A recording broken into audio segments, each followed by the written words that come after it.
በሽታው በኢትዮጵያ እየተስፋፋ በመሆኑ መንግስት የአስቸኳይ ጊዜ አዋጅ አወጀ። ይህንንም በሚመለከት ጠቅላይ ሚኒስትር ዶክተር አብይ አህመድ የሰጡት ዝርዝር መግለጫ አለ እንደሚከተለው አቀርበዋለሁ። መደመጥ ያለበት ወቅታዊ ጉዳይ በመሆኑ እስከ ፍጻሜው እንድታደምጡትና ሐሳብ አስተያየቶቻችሁን እንድትሰጡ ጋበዝኳችሁ። እንደሚከተለው አቀርበዋለሁ። ክቡራትና ክቡራን ኢትዮጵያውያን እየተመለከታችሁና እየታዘባችሁ እንደሆነ ዓለም በአስቸጋሪ ፈተና ምዕራፍ ውስጥ እያለፈች ነው። ዓለም ይህንን መሰል ነገር ሲገጥማት ከ100 ዓመት በኋላ የመጀመሪያው ነገር ነው።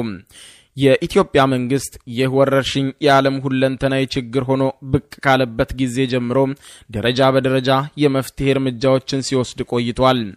ህዝቡ ግንዛቤ እንዲያገኝ የህክምና ተቋማት እንዲዘጋጁ የመከላከያና የህክምና መሳሪያዎች ከውጭ እንዲገቡ የማቆያ ስፍራዎች እንዲዘጋጁ ትምህርት ቤቶች እንዲዘጉ አብዛኛዎቹ የመንግስት ሰራተኞች በቤት እንዲወሰኑ ብዙ ህዝብ ሊሰበሰብባቸው የሚችሉ ሃይማኖታዊና ማህበራዊ ተቋማት አገልግሎቶቻቸውን ህዝብ ሊሰበሰብ በማይችልበት መንገድ እንዲከወኑ በአብዛኛው ስፍራዎች የህዝብ ትራንስፖርት እንዲቋረጥ ለአስቸጋሪ ጊዜ የሚሆን ሀብት የማሰባሰብ ስራ እንዲሰራ ተደርጓል።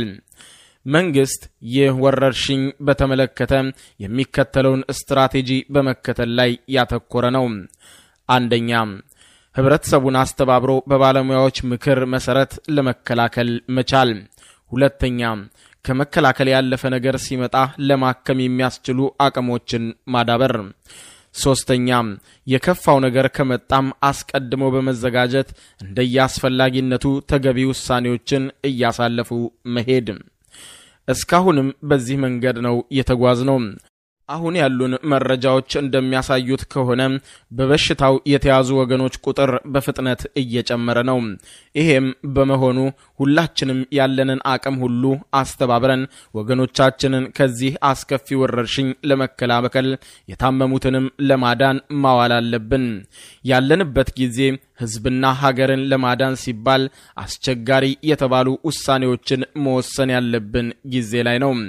ይህም ውሳኔ እንደ ግለሰብ፣ እንደ ማህበረሰብ፣ እንደ ተቋምና እንደ መንግስት የሚወሰኑ ናቸው። ይህ ውሳኔ በዛሬው ትውልድ ላይ ብቻ የምንወስነው ውሳኔ አይደለም፣ በልጅ ልጆቻችን ላይ ጭምር የምንወስነው እንጂ። በዛሬዋ ኢትዮጵያ ላይ የምንወስነው ብቻ አይደለም፣ በነገዋ ከነገ ወዲያዋ ኢትዮጵያ ላይ ጭምር የምንወስነው ውሳኔ ነው።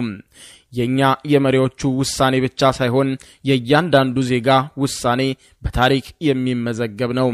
ይህንን አስቸጋሪ ጊዜ ልናልፈው የምንችለው በአካል ተራርቀን በመንፈስ ግን አንድ ሆነን ከቆምን ብቻ ነው።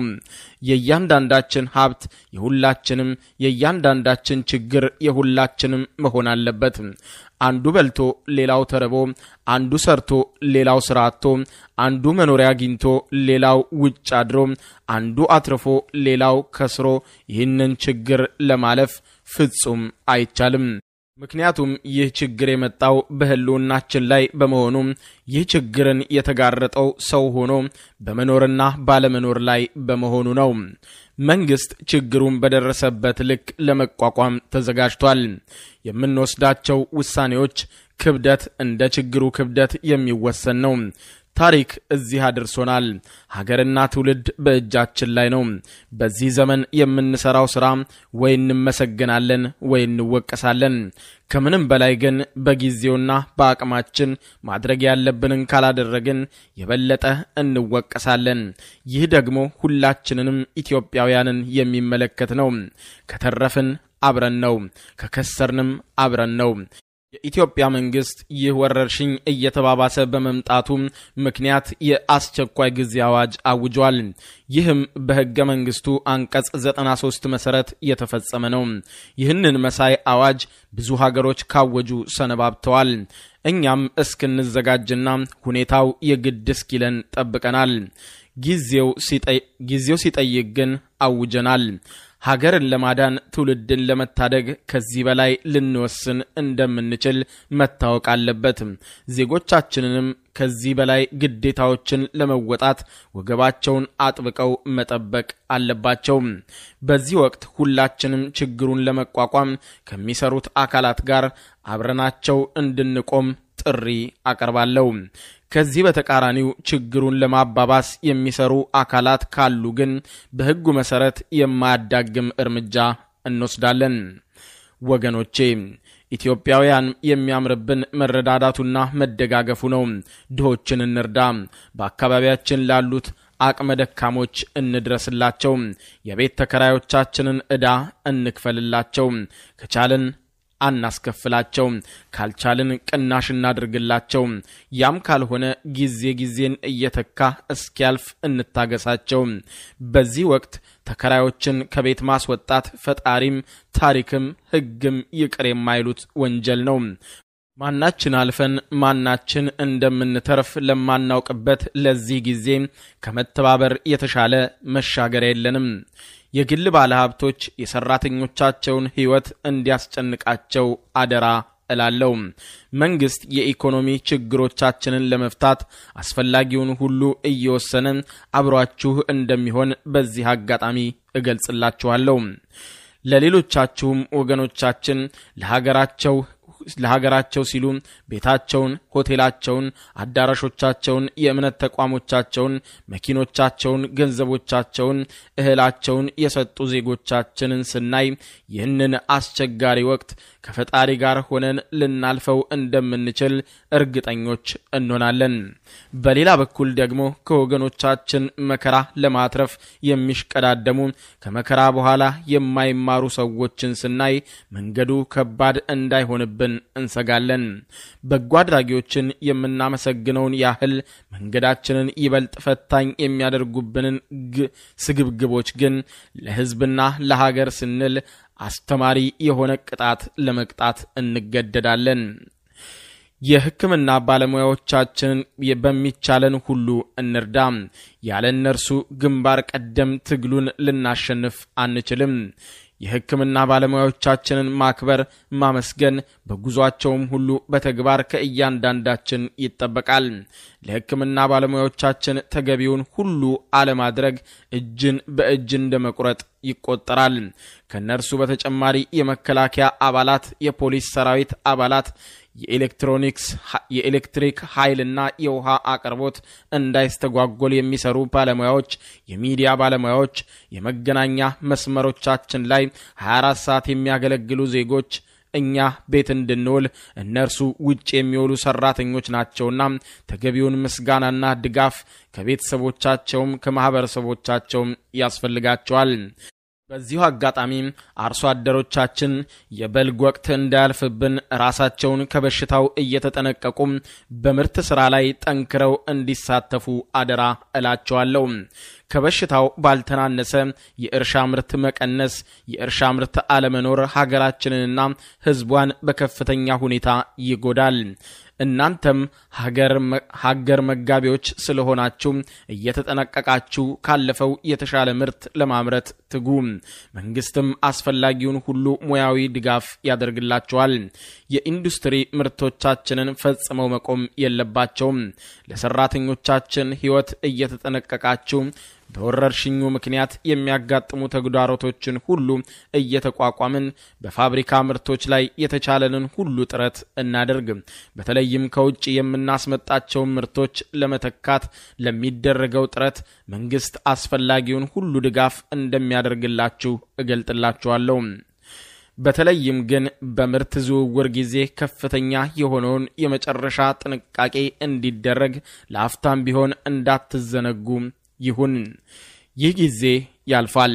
ሀገራችን ከዚህ ከሚስተካከሉና ከዚህም የሚብሱ ፈተናዎችን አልፋለች። ዓለማችን በየዘመናቱ የከፋ ተግዳሮቶችን አልፋ ነው እዚህ ዘመን ላይ የደረሰችው። የሚሰጡንን መመሪያዎች በሚገባ እናክብር። የጤና ባለሙያዎች የሚሉንን ለሕይወታችን ስንል እንስማ። በዚህ ወረርሽኝ አይቀለድም።